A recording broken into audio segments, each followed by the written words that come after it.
Abra sua Bíblia no livro de Juízes, capítulo 16. Deixe aberto nesse capítulo, eu vou ler inicialmente um único versículo, mas depois vamos voltar para outros versículos aqui também. Juízes, capítulo 16.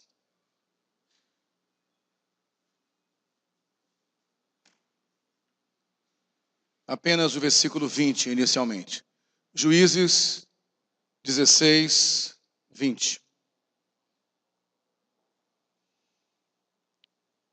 Então ela chamou: Sansão, os filisteus o estão atacando.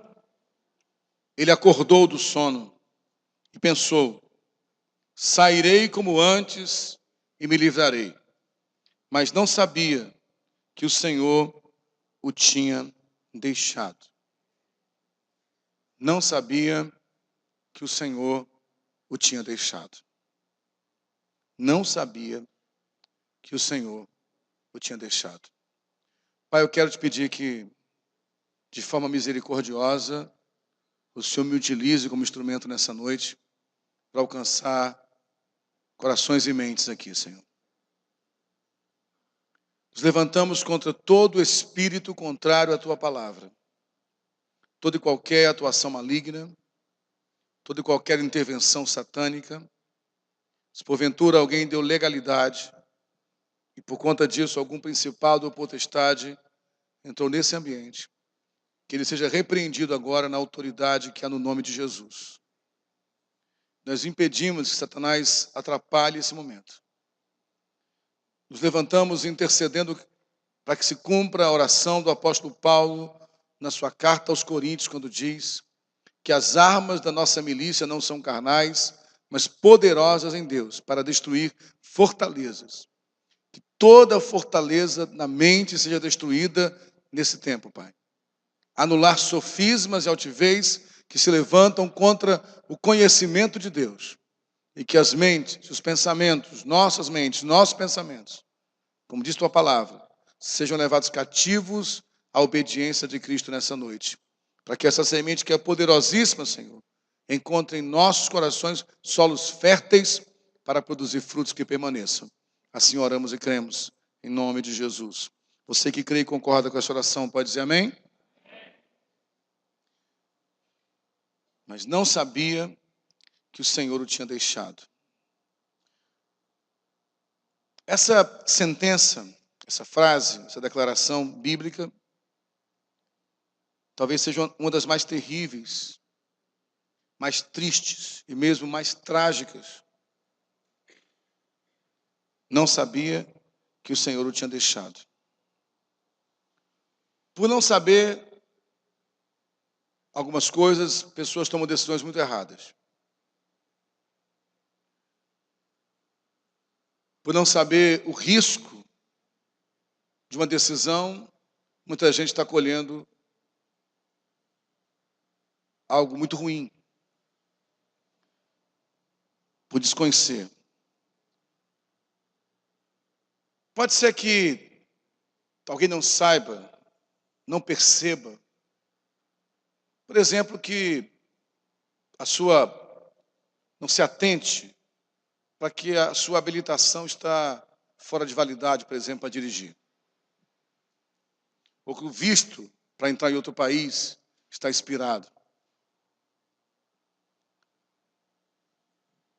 Algumas pessoas podem não saber ou não se aperceber que estão atrasados para um compromisso. Agora, como alguém não sabe que está sem fôlego? Como alguém não sabe que está sem oxigênio para respirar? Sabe que doenças como, por exemplo, a hanseníase, que provoca alguma disfunção na questão dos neurônios que comunicam a dor em alguma parte específica do corpo, faz com que a pessoa, por exemplo, queime a mão e nem perceba que queimou a mão. Ele não sabe que a mão está queimando. Agora, como não saber que faltou ar para respirar? Como não saber que a sua vida está se esvaindo? Provável que um lixeiro, por exemplo, depois de anos trabalhando pendurado no caminhão, carregando aquele depósito fétido, se torne insensível ao fedor. E que quando o caminhão passe pela rua, com o cheiro do chorume, nós fiquemos incomodados e ele esteja ali comendo um sanduíche pendurado no caminhão. Não fede mais. Ele se adaptou ao fedor. Mas como não saber que aquilo fede? Irmãos, eu tenho andado muito angustiado pela igreja, porque a impressão que eu tenho é que muita gente não percebeu ou não sabe que o Senhor deixou.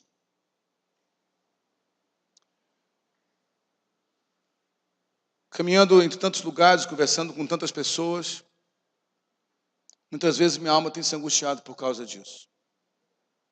Porque muitos cristãos estão vivendo sem notarem que já perderam há muito tempo a atuação do Espírito Santo nas suas vidas.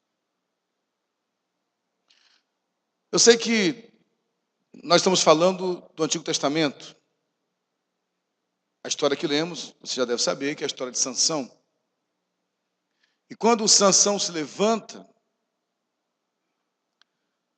é uma cena trágica. Sansão não percebe que o Espírito Santo não está mais nele. A gente sabe que no Antigo Testamento, o Espírito Santo era enviado como que por porções sobre algumas pessoas específicas. E há outros exemplos tristes de pessoas que perderam o Espírito Santo. Por exemplo, Israel, numa certa guerra, quando os filhos de Eli, Hofni e Finéias, perdiam a batalha, homens que se tornaram, usando a definição que o próprio Deus deu para eles, execráveis, dignos de nojo pelo próprio Deus, esses líderes de Israel, de forma estúpida, tiraram a arca do local que deveria estar para usá-la como talismã.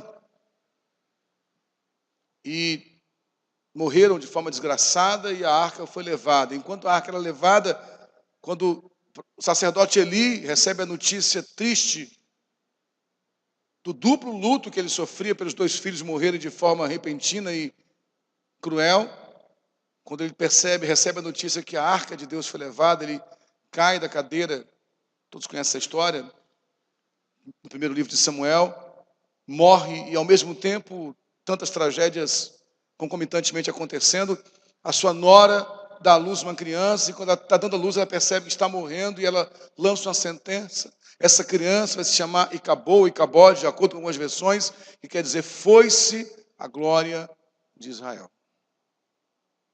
A Bíblia fala de Saul, que quando foi ungido rei sobre Israel, o Espírito Santo se apossou dele, ele profetizou.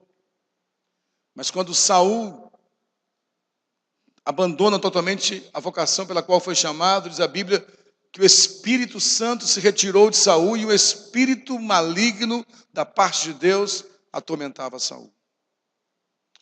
Sei que a visão sobre o Espírito Santo no Novo Testamento é muito diferente. É verdade que o Espírito Santo foi derramado sobre toda a carne, amém? Amém, irmãos? Amém? A gente sabe que aquele que tem o Espírito Santo habitando nele, o Espírito Santo fica saindo e entrando toda hora, como se estivesse incorporando e desincorporando. Mas o Espírito Santo estar em alguém e o Espírito Santo estar ativo em alguém é algo diferente. Até que ponto ele tem liberdade para se manifestar na vida de alguém. O apóstolo Paulo, escrevendo na sua carta aos Efésios, diz: não entristeçam o Espírito de Deus com o qual foram selados para o dia da redenção, em Efésios 4:30. Portanto, já falamos aqui algumas vezes sobre isso, a forma de agir do Espírito Santo é muito peculiar, porque ele se entristece. O Espírito Santo é o que trouxe vida aos nossos espíritos que estavam mortos em delitos e pecados.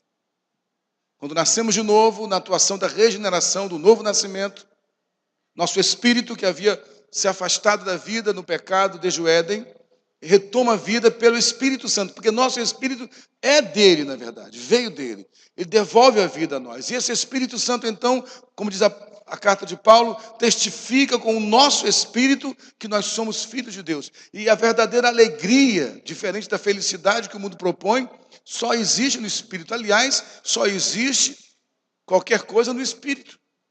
Porque o espírito é quem gera vida.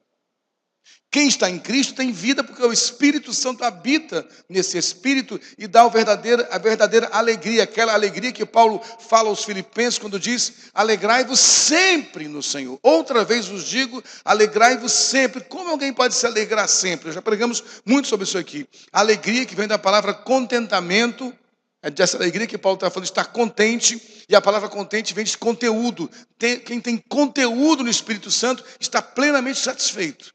Amém? Quando você começa a ignorar a voz desse Espírito Santo, a apagá-lo, a entristecê-lo, você começa também a entrar em angústia. Aí tem que fazer o quê? Você tem que buscar coisas que alimente uma falsa sensação de alegria. Aí o cara vai se drogar, vai cheirar, vai encher a cara, vai ter muitas mulheres, muitos homens, vai para balada. Ou então vai buscar algo místico, vai lá bater um tambor no terreiro de Umbanda, vai buscar os capuchinhos, vai buscar se benzer na benzedeira, vai na igreja evangélica, vem aqui cantar. Aí se ele é crente, ele ouve uma boa música, vai buscar um reteté, ele quer sentir um pouco, aí treme um pouquinho, se convulsiona, aí alimenta por alguns dias aquela sensação de alegria. Mas o que o Espírito Santo está falando é que quem tem o Espírito Santo ativamente agindo em sua vida, ele não depende de espasmos emocionais, ele tem a alegria do Espírito Santo. Você entende isso? Mas quando eu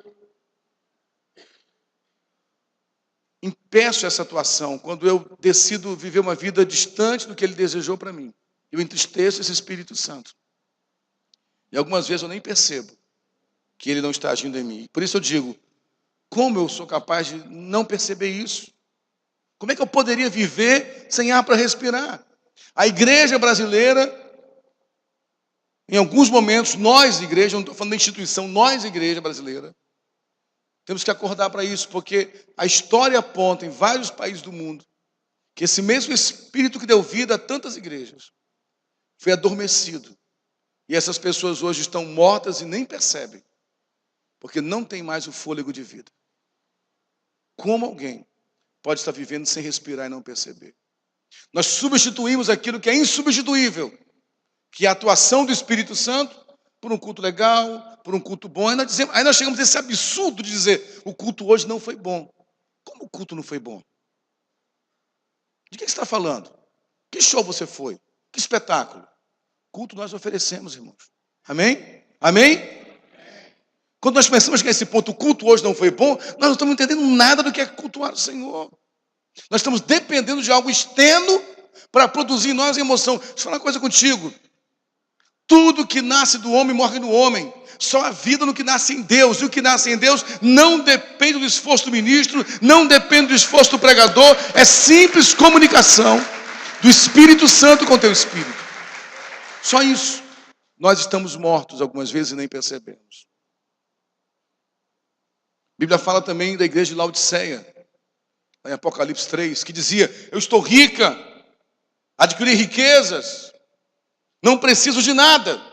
Aí o Senhor fala, você não reconhece que você é miserável, digno de compaixão, pobre, cego e está nu. Laodiceia olhava para si e dizia, eu estou rica, eu sou uma igreja rica, eu tenho tudo. Não há falta de nada. E o Senhor dizia, você nem percebe, você nem notou, você nem sabe que você é pobre, cega, miserável e nua.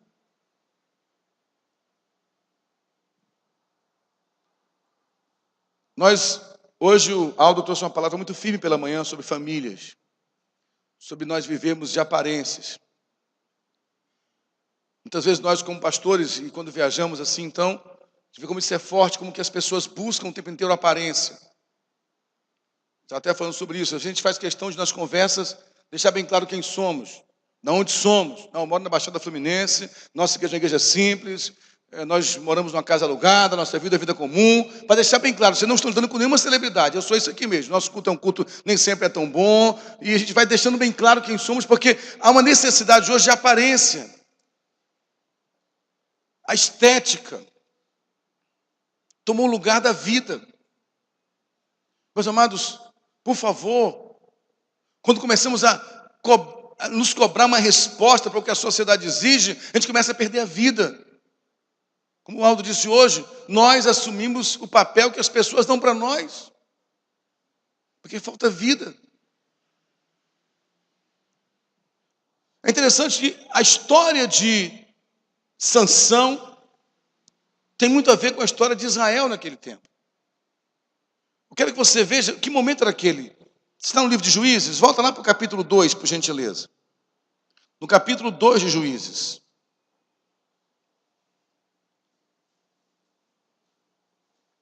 Eu quero ler e você me acompanha aí, lendo na sua Bíblia também, alguns versículos do capítulo 2 de Juízes. Os versículos 6 e 7, e depois o versículo 10. Versículos 6 e 7, e depois o versículo 10, do capítulo 2 de Juízes, que diz assim, Juízes 2, 6, 7 e 10. Depois que Josué despediu os israelitas, eles saíram para ocupar a terra, cada um a sua herança. O povo prestou culto ao Senhor durante toda a vida de Josué e dos líderes que sobreviveram a Josué e que tinham visto todos os grandes feitos do Senhor em favor de Israel. E finalmente, 10. Depois que toda aquela geração foi reunida a seus antepassados, surgiu uma nova geração que não conhecia o Senhor e o que ele havia feito por Israel. E essa é a história do livro de Juízes. Várias vezes você vai ver, Israel não tinha líderes e cada um fazia o que bem entendia. Uma geração que não conhecia mais o Senhor. Nesse contexto histórico, alguns juízes se levantaram. Homens que Deus levantava para libertar Israel, porque Israel pecava, era oprimido. Deus levantava juízes, esses juízes julgavam pelo povo. O povo tinha um tempo de paz. Quando esse juiz morria, o povo se afastava de tudo novamente. E assim é toda a história do livro de Juízes. Um desses juízes é Sansão. Sua história começa, está no capítulo 13 de Juízes. História bonita. Deus fala com seu pai, com a sua mãe, profetiza que ele nasceria. E na profecia do nascimento de Sansão, Deus diz que o Senhor o abençoaria, que o Espírito do Senhor começaria a agir nele. Deus está começando então a separar um homem. Esse homem tem uma vida cheia do Espírito Santo. Até que chega esse momento aqui que nós lemos no capítulo 16. Você deve conhecer a história que ele, depois de muitos equívocos, se envolve com a prostituta. Depois se envolve com a prostituta, ele conhece Dalila. E ele vive algo que começa a trazer a sua tragédia. No capítulo 16, do versículo 4 em diante, diz assim. 16 de Juízes, do versículo 4 até o 6. Depois dessas coisas, ele se apaixonou por uma mulher do vale de Soreque, chamada Dalila. Os líderes dos filisteus foram dizer a ela, veja se consegue induzi-lo a mostrar para você o segredo da sua grande força e como poderemos dominá-lo, para que o amarremos e o subjuguemos. Cada um de nós dará a você 13 quilos de prata. Disse, pois, Dalila a Sansão, conte-me, por favor, de onde vem a sua grande força e como você pode ser amarrado e subjugado. Esse homem, então, é usado por Deus muitas vezes, porém, ele começa a caminhar um caminho equivocado quando é guiado pelas suas paixões. Um jovem de Deus, cheio do Espírito Santo, usado na força do poder do Espírito Santo, mas que atrai os olhos dos outros que queriam saber qual o seu segredo para você ter todo esse poder. Os jovens estão aqui hoje à noite, me ouçam com atenção, jovens casados, jovens solteiros dessa igreja. As pessoas zombam de você. Falam que você é otário porque é fiel à sua esposa. Você é boba por guardar sua virgindade, sua pureza. Você é bobo por ser honesto demais. Mas todos querem saber qual o segredo de você ter uma vida assim. E fazem tudo para arrancar isso de você. E você não seja tolo. Não seja tolo de cair na conversa de gente da faculdade que zomba da sua fé, que zomba da sua postura. Não tente se adequar. Você foi chamado para ser diferente, sim. Você se veste diferente, você se porta diferente, você anda diferente, você namora diferente, porque o segredo do que há na sua vida está na diferença que o próprio Espírito Santo quer gerar em você. Nesse desejo de sermos contextualizados, nós estamos perdendo aquilo que é o nosso segredo. Hoje pela manhã eu falava na classe aqui na classe bíblica, sobre a escola da Bíblia, de que quando o povo de Israel passou pelo Rio Jordão, eles pegaram aquelas 12 pedras, uma pedra por cada tribo, eles fizeram um memorial, um monumento, para que quando os filhos perguntassem o que é esse montão de pedras, eles diriam: esse montão de pedras é um memorial, como disse aqui o Marcos, é um memorial, uma lembrança de que um dia nós passamos do Rio Jordão a pés enxutos. Essa geração precisa ter marcas, ter memoriais. Tem que olhar para nós, geração anterior, e dizer: ali há um memorial de que vale a pena ter uma vida de santidade, é uma experiência com Deus. Quais os memoriais nós estamos deixando? Nós não oramos mais com os nossos filhos, não há mais santidade nas casas, não há modelo de Deus, e os nossos filhos estão se perdendo. Você entende isso, meu irmão? Sansão tinha um segredo, um depósito de Deus na vida dele, mas a paixão o levou a isso. Esse é o século das paixões. Tudo tem que ser muito intenso. Por isso que a gente fala: o culto hoje não foi bom, porque a gente quer um culto apaixonante, um culto assim que, sabe, quem disse para você que culto tem que ser espetáculo?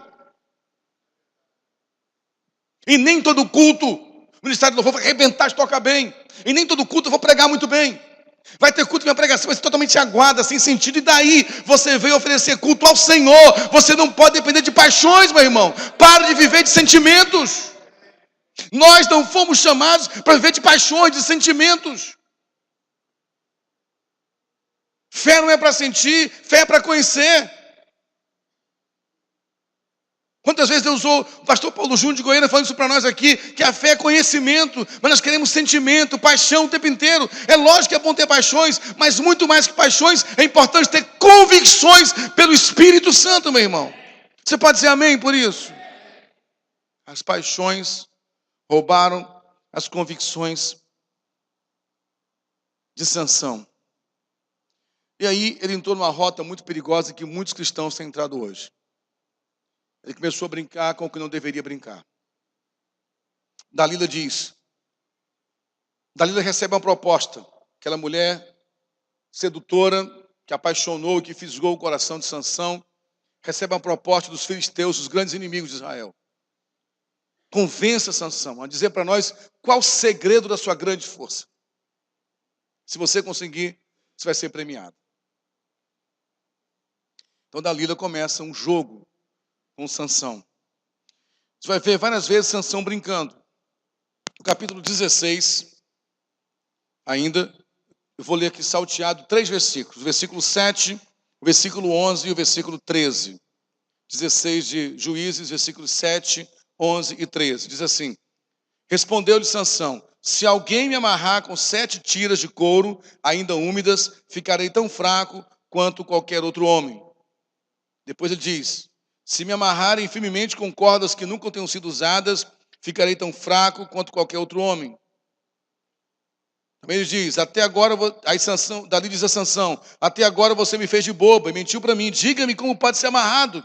Ele respondeu: se você tecer num pano as 7 tranças da minha cabeça e o prender com uma lançadeira, ficarei tão fraco quanto qualquer outro homem. Assim, enquanto ele dormia, Dalila teceu as suas 7 tranças da sua cabeça num pano. Brincando. Irmãos, eu tenho andado muito incomodado com uma coisa. Você sabe que eu sou uma pessoa que gosta de brincar, sou descontraído, gosto de um bom papo, mas eu acho que a gente está brincando com algumas coisas que não se pode brincar. E não tem a ver com o estilo de pregação, de quem gosta de contar piada, gosta de brincar. Cada um brinca, prega do jeito que Deus deu o seu dom. Mas nós estamos brincando demais com coisas que não é para se brincar. E uma delas é com o pecado. Nós estamos flertando muito com o pecado. E flertando muito e brincando com aquilo que é sério para Deus. O que Deus fez com Sansão foi um pacto. Você entende isso? Deus fez um pacto. Deus falou para seu pai e sua mãe: esse menino vai nascer, vai ser um nazireu. Vocês não vão cortar o cabelo dele, não vão fazer a barba dele. Não é que a força não estava no cabelo de Sansão, você entende? A força estava no pacto, na aliança que Deus firmou com seus pais. E que Sansão decidiu obedecer, que ele podia desobedecer. Deus fez um pacto com os pais de Sansão, com Manoá e sua mãe. Diz: olha, vocês não vão cortar o cabelo dele, nem vão raspar a barba dele. Aí eles obedecem, mas Sansão também decide obedecer. Ele se tornou grande. Eu quero cortar meu cabelo. Ele obedeceu. Na verdade, o segredo estava na obediência à voz de Deus no coração da família e no coração de Sansão. Quando Dalila pergunta qual o segredo, a resposta de Sansão tinha que ser: eu não brinco com isso. Isso é um pacto feito entre eu e meu Deus. Mas ele decidiu brincar. Tem muita gente brincando com o que é sério para Deus. Não brinque com o Espírito Santo. Não invente línguas estranhas quando ele não te enche. Não manipule as pessoas. Não use dons que Deus não deu para você, fazendo o que Ele deu. Não fale em nome de Deus quando Ele não falou para você falar. Não brinque com isso. Não brinque com o Espírito Santo. Não minta. Não fale para as pessoas aquilo que você não é. Não brinque com o Espírito Santo. Tenho falado com algumas pessoas até sobre ministério pastoral. Não brinque com isso. Se Deus não te chamou, não se envolva nisso. Nós estamos brincando com coisas que Deus leva muito a sério. Com pactos e alianças. Não brinque com a sua família. Não é brincadeira tratar com qualquer forma uma aliança feita no altar diante de Deus. É algo que ele leva a sério. Sansão estava brincando. Era divertido. Ah, Deus tem misericórdia. Não brinque com a misericórdia de Deus. Não brinque com a graça de Deus. O Deus que nem o seu próprio filho poupou, o Deus que não poupou os anjos, vai poupar alguém que trata a graça com qualquer coisa. Ah, Deus perdoa. Deus é bom. Deus não é um panaca. Deus não é um imbecil. Deus não é um idiota. É horrível ouvir isso de Deus, né? Mas o que você faz é muito pior do que essas palavras. Não brinque com a santidade de Deus. Não brinque com coisas que Deus não brinca. Nós estamos brincando com coisa séria, gente. Eu sei que palavras como essas são antipáticas. Eu sei que não é o que esse povo quer ouvir. Mas eu quero ter paz diante do meu Criador, quando eu estiver diante dele, de que ninguém perdeu a presença de Deus, que ninguém foi lançado no fogo do inferno, porque não ouviu essa palavra. Não brinque com o que Deus leva a sério. Você entende isso? Não brinque. Sansão estava brincando com o que não se podia brincar.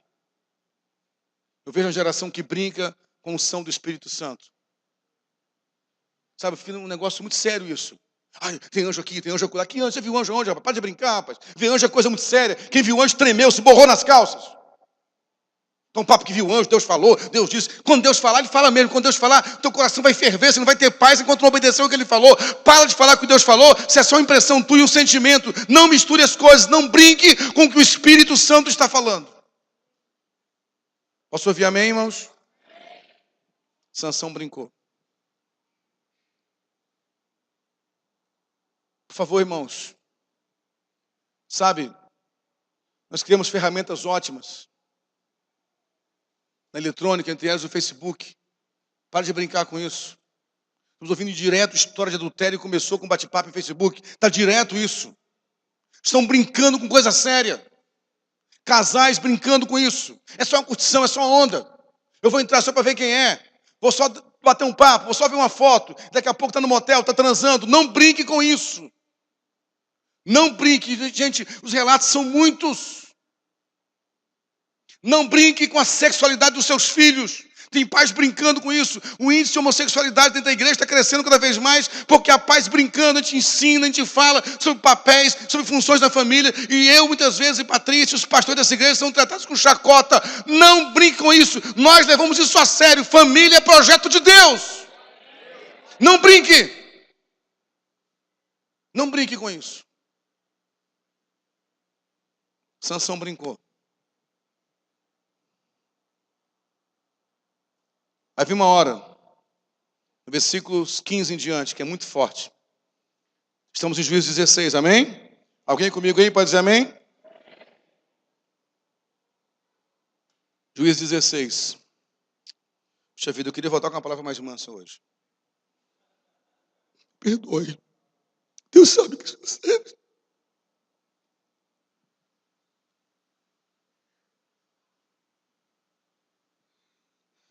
Quando o Espírito Santo me incomodou com essa palavra, eu tentei driblar para outra palavra hoje.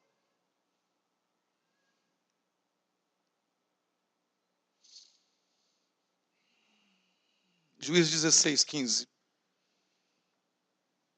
Então ela lhe disse: como você pode dizer que me ama se não confia em mim? Essa é a terceira vez que você me fez de boba e não contou o segredo da sua grande força. Importunando o tempo todo, ela o cansava, dia após dia, ficando ele a ponto de morrer. Por isso ele lhe contou o segredo. Jamais se passou navalha em minha cabeça, disse ele, pois sou nazireu, desde o ventre materno. Se fosse rapado o cabelo da minha cabeça, a minha força se afastaria de mim, eu ficaria tão fraco quanto qualquer outro homem. Ele simplesmente rasgou todo o pacto, porque ele cansou, quase a ponto de morrer. Literalmente, Dalila o venceu pelo cansaço. Só precisa acabar esse namoro, meu querido. Se for preciso, romper essa amizade. Se for preciso, acaba esse namoro, você entendeu? Se for preciso, rompa essa amizade. Se for preciso, mude de escola. Se for preciso, largue o emprego. Se for preciso, perca recursos. Mas não negocie isso. Você entende o que eu estou falando? Que o diabo está cansando você, está percebendo o teu limite acabando e você acha que vai ter solução até o final. Não vai ter. Corta isso. Perca. Perca casa, perca bens, perca carro, perca emprego, perca dinheiro, mas não perca a alegria do Espírito Santo no teu espírito, meu irmão. Por favor, não perca. Não brinque com isso. Você tem percebido a atuação do inimigo, o Espírito Santo tem falado contigo. Eu estou falando aqui hoje para o espírito de algumas pessoas. Quem estiver só na alma não vai entender. O Espírito Santo está falando com alguns espíritos aqui hoje. Acorde aos avisos que o Espírito Santo tem te dado. Ele tem te incomodado. Mas como é que eu vou fazer? Se eu me posicionar, eu perco o emprego.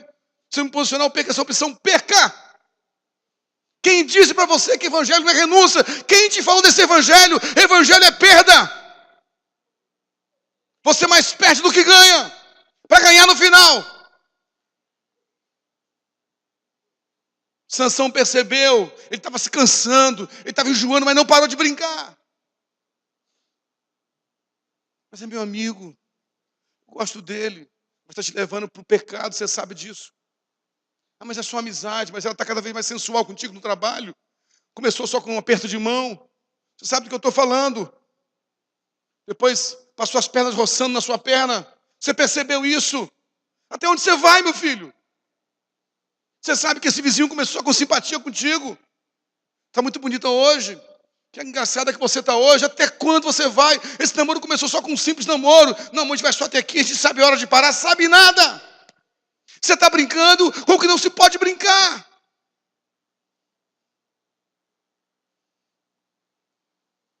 E Sansão entregou todo o segredo dele. Sabe, é muito triste ouvir histórias de pessoas que Deus tinha... Sabe, gente, eu já chorei muito para algumas pessoas que eu sei que Deus tinha projetos lindos na vida deles. Eu queria não ter vivido tudo que eu vivi com algumas pessoas. Eu queria não ter dito, puxa, eu avisei. Eu queria nunca ter que repetir essa frase. Olha, quando Paulo fala para Timóteo, sofre comigo as aflições de Cristo, Deus sabe disso. Há pressões financeiras na igreja, há dívidas, há contas a pagar, há a pressão de ter que pregar bem, mas nenhuma dor é maior do que a dor de saber que a gente avisou alguém e a pessoa não ouviu, depois você fala, meu Deus, avisei tanto.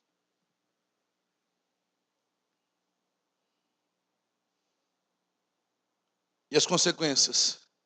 Quando ele brincou da última vez, entregou, ele dormiu, deitado eternamente em berço esplêndido. O som do mar, né? É a luz do céu profundo. Está lá. Quietinho. Os filisteus chegaram. Ele levanta com ímpeto. Ele levantou com toda a garra, dizendo Deus, e pensou, Deus vai me dar força, eu vou me livrar mais uma vez. Mas ele não sabia que o Espírito Santo o tinha deixado. Ele não sabia. Corre. E o versículo 21 diz que os filisteus o prenderam, furaram seus olhos, prenderam-no com algemas de bronze e puseram a girar um moinho na prisão.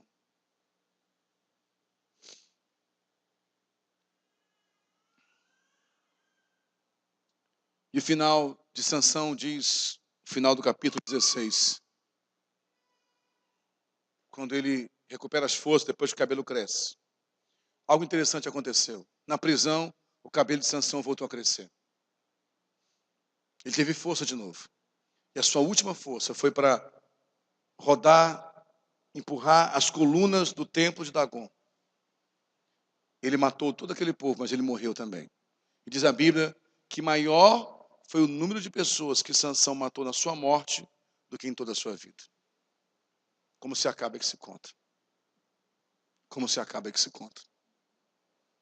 Alguns talvez ainda recuperem, mas talvez muito tarde fazer alguma coisa relevante. É muito triste sepultar pessoas, como eu já sepultei, que poderiam ser muito úteis para o reino. E que muitas vezes a morte dessa pessoa serviu para edificar outros. Porque disseram, olha como fulano morreu depois que brincou com Deus. Frutificou mais com a sua morte do que com a sua vida.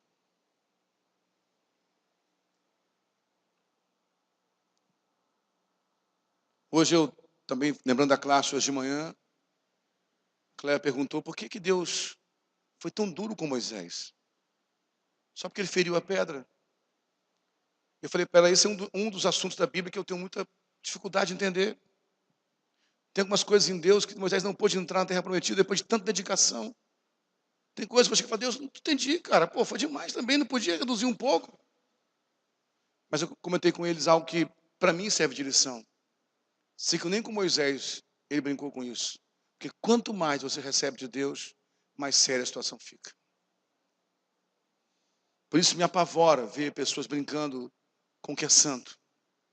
Porque quanto mais você recebe de Deus, mais responsabilidade te é dada. Deixa eu falar uma coisa com vocês, meus irmãos. Nós temos recebido muito de Deus aqui nessa igreja. De muitas formas. Nós somos indesculpáveis.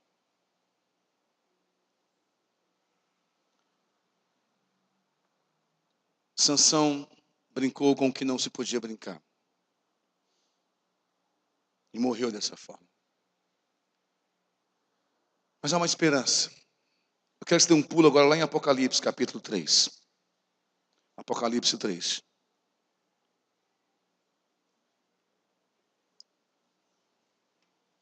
Versículo 20.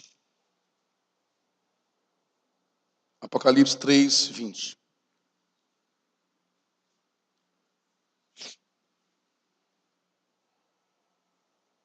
Eis que estou à porta e bato. Eis que estou à porta e bato. Apocalipse 3, 20. Laodiceia, assim como a igreja de Laodiceia, assim como Sansão, não sabia que o Espírito Santo tinha se afastado dela. Não sabia que o Espírito Santo tinha cortado o vínculo com ela. E ela continuou fazendo tudo. Cultos, reuniões. Era rica. Não lhe faltava nada. Mas Jesus faz uma analogia muito forte. Ele está do lado de fora dessa igreja, batendo na porta, pedindo para entrar. Estou à porta e bato. Você pensou nisso? Nós aqui dando o melhor de nós, só do louvor, chegam aqui esforçando a administração da bateria, teclado, vocal, A gente levantando as mãos, orando aqui, eu pregando o melhor de mim aqui. Aí Jesus lá do lado de fora, dizendo, se eu pudesse entrar. Estou à porta e bato. Se alguém ouvir a minha voz e abrir a porta, entrarei e cearei com ele, e ele comigo. Sempre há uma chance, enquanto você estiver vivo, de abrir a porta, para ele entrar. Vocês vão sentar à mesa e abrir o coração. Muita gente viveu isso. Perder e nem perceber. Aí, algumas vezes eu também não percebi que tinha entristecido o Espírito Santo. Algumas vezes eu fiz coisas e nem notei que entristeci o Espírito Santo. Mas aí, aquela dor vem. De repente, se alguma coisa não está legal. Tudo bem, está com dinheiro na conta, está com carro, vem para o culto, tem cargo na igreja, tem funções, mas você sabe, alguma coisa não está bem. Você olha em volta e diz, estou em casa, casa própria, meu carro, minha casa, a igreja, tenho os cargos na igreja, as funções, estou estudando, mas alguma coisa não está bem.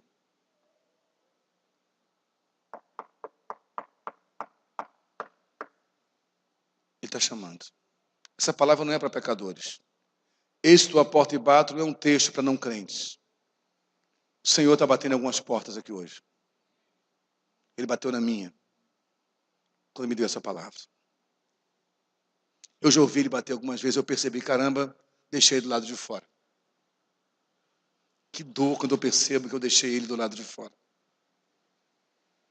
Ele bateu a porta. Quantas vezes ele bateu e que eu ouvi. Tantas vezes que ele bateu, eu ouvi e eu abri. Tantas foram as vezes que ele sentou-se à mesa comigo. Disse, vamos cear? Tem pão e vinho aqui? Vamos comer juntos? Sentar-se à mesa é tão bom, né? Olhar nos olhos. Hoje fomos almoçar juntos, eu e Patrícia, com Aleph, a Daís Denise também, com o Gabriel e o Pedro, e falamos hoje algo que eu falei com o Tião ontem, né? Eu estava falando ontem, quando o Rodrigo entrou na igreja, para o casamento, e eu pensei no Aleph, no Gabriel, na Dani, que vai casar daqui a pouco também, daqui a alguns anos. Estava falando com o Tião e falei ontem com a Daís, eu fico imaginando daqui a 20, 30 anos, a gente com 70, 80 anos, eu creio nessa nossa amizade continuar até essa época, meus nossos netos, nós podemos sentar na mesa e...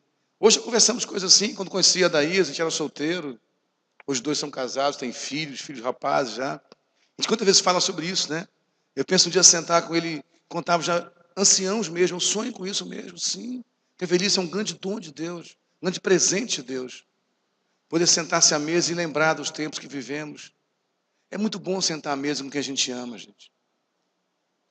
Ele quer sentar à mesa contigo hoje. Mas tem que ouvir. Essa palavra não é para a alma, é para o espírito. Alguns perderam e foram avisados. Saul foi avisado, lembra? O Senhor rasgou o teu reino. Alguém melhor do que você foi levantado. Você acha que Deus falou isso para Saul por quê? Por misericórdia de Saul, gente. Deus podia só ter tirado o reino, colocado Davi. Ele falou para Saul, meu filho, você perdeu o reino, mas você ainda me quer? Eu te quero. Mas qual foi a palavra de Saul? Vai comigo diante do povo e adora.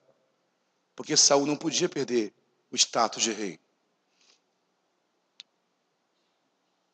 Davi, porém, quando é confrontado por Natã, repete no Salmo 51 uma frase forte demais. Ele fala, pequei, contra ti somente pequei, e fiz o que era mal aos teus olhos. No capítulo 51 dos Salmos, ele fala no versículo 11, não retire de mim o teu Espírito Santo. É como se ele dissesse, Senhor, se eu perder o trono, tudo bem. Se eu perder a coroa, tudo bem. Se eu for humilhado, tudo bem. Mas não retires de mim o teu Espírito Santo. Você acha que Davi, quando sentiu que o Espírito Santo estava sendo tirado dele, assim como foi tirado de Saul, assim como foi tirado de Sansão, assim como foi tirado de Israel por Eli, quando a arca foi roubada. Você acha que Davi procurou uma posição boa, impostou a voz e disse: ó, Altíssimo e amoroso Deus, eterno e soberano, que habita sobre os que... Foi um grito. Alguém está morrendo sufocado. Não retires de mim o teu Espírito Santo. Por quê? Por que a igreja brasileira? Isso não causa mais desespero na gente. Por que a gente acha que pode ficar a vida inteira respirando de forma artificial?